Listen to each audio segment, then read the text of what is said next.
তাকওয়া অবশ্যই গুরুত্বপূর্ণ জিনিস। এই তাকওয়া যদি আপনার আমার মধ্যে থাকে তাহলে আপনি কখনো হারাম খেতে পারবেন না, আপনি অন্যের জমি জোর দখল করতে পারবেন না, আপনি অন্যায় পথে যেতে পারবেন না, আপনি ব্যবসায় ধোঁকাবাজি করতে পারবেন না, আপনি হারাম জীবন যাপন করতে পারবেন না। যদি আপনার আমার মধ্যে তাকওয়া অর্জিত হতো তাহলে আপনি আমি কখনোই হালাল হারাম মিশ্রিত করে জীবন যাপন করতে পারতাম না। কিন্তু দেখা যায় আজ আমাদের মধ্যে আল্লাহর ভয় না থাকার কারণে, তাকওয়া না থাকার কারণে এই হালাল কোনটা হারাম কোনটা এগুলো আমরা পার্থক্য করছি না, ভাজ বিচার করছি না, যা পাচ্ছি যেখান থেকে পারছি এই উদরটাকে ভর্তি করছি। এটা করার কারণে আপনি আপনার উপর জান্নাতটাকে হারাম করে নিলেন। কিভাবে? বিশ্বনবী সাল্লাল্লাহু আলাইহি ওয়াসাল্লাম বলছেন, লা ইয়াদখুলুল জান্নাতা, ওই ব্যক্তি জান্নাতে প্রবেশ করবে না। লা ইয়াদখুলুল জান্নাতা, ওই ব্যক্তি জান্নাতে প্রবেশ করবে না। লাহমুন নাবাতা মিনাস সুহতি, যে দেহের গোশত গঠিত হয়েছে হারাম উপার্জন দিয়ে, ওই দেহ জান্নাতে প্রবেশ করবে না। ওয়াকুল্লু লাহমিন নাবাতা মিনাস সুহতি কানাতিন নারু আওলা বি, যে দেহের গোশত, যে দেহটা হারাম উপার্জন দ্বারা পরিচালিত হয়েছে ওই দেহের জন্য জাহান্নামই হলো উপযোগী। আজ আপনার আমার মধ্যে এই তাকওয়া থাকতো, আল্লাহর ভয় থাকতো, তাহলে হারাম জীবন যাপন আমরা করতাম না।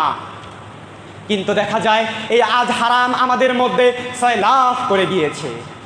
এই জন্য বিশ্বনবী সাল্লাল্লাহু আলাইহি ওয়াসাল্লাম বলে গিয়েছেন, ইয়াতি আলান নাসি জামানুন, মানুষের মাঝে এমন একটা সময় আসবে, ইয়াতি আলান নাসি জামানুন, মানুষের মাঝে এমন একটা যুগ আসবে, লা ইউবালিল মারউ, মানুষ এটার পরোয়া করবে না, মা আখাযা মিনহু, সে কোথা থেকে সম্পদ উপার্জন করলো, আমিনাল হালালি আমিনাল হারাম, তা হালাল না হারাম।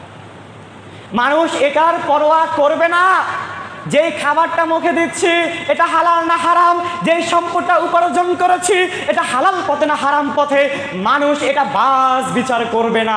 মানুষ পশুর চেয়ে নিকৃষ্ট হয়ে যাবে।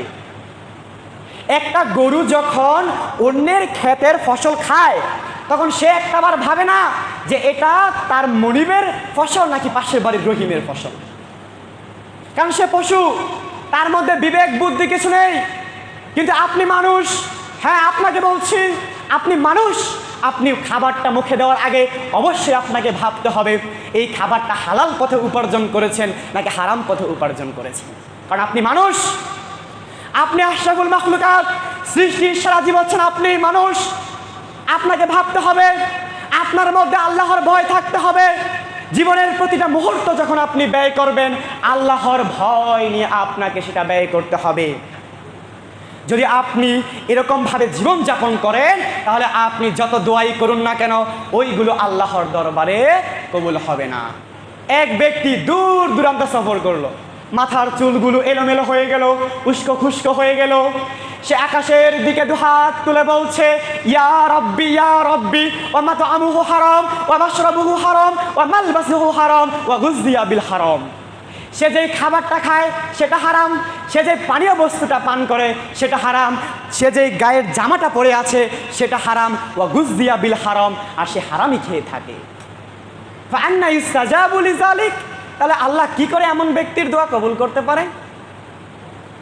শিক্ষা একটাই, এই হারাম বর্জন করতে হবে, তাকওয়াবান হতে হবে, তাকওয়া অর্জন করতে হবে। কিভাবে অর্জন করবেন? যে ধাপগুলো আপনাকে বললাম এই ধাপগুলো মেনে চললে আপনি তাকওয়া অর্জন করতে পারবেন। যে বিষয়ে আলোচনা করলাম আল্লাহ রাব্বুল আলামিন আমরা আমাদের মধ্যে ধারণ করতে পারি, আমাদের পথ চলা সহজ করে দিবেন কে? আল্লাহ।